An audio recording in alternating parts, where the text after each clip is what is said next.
Hi friends, ఈరోజు ఈ వీడియోలో నేనైతే మా గార్డెన్లో వేసిన కొత్తిమీర చూపిస్తున్నాను. కొత్తిమీర అయితే చాలా బాగా వచ్చిందండి. ఒకసారి చూడండి.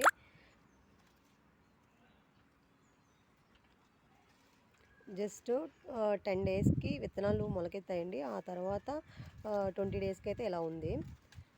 చూడండి ఒకసారి క్లియర్గా. సో నేను వీటికైతే ఎటువంటి మందులు కానీ కెమికల్స్ కానీ ఏమి యూజ్ చేయలేదు. జస్ట్ వాటర్ అప్లై చేశాను. కానీ చలికాలంలో కొత్తిమీర బాగా రాదు అంటారు, కానీ బాగా అయితే వచ్చింది. సో చూస్తూనే ఉండండి ఫ్రెండ్స్. ఇంకా ఇలాంటి వీడియోస్ మీకు ఎన్నో నేను చేయాలని కోరుకుంటున్నాను. అలాగే గార్డెన్ వీడియోస్ మీకు నేను అప్డేట్ చేస్తూ ఉంటాను ఎప్పటికప్పుడే.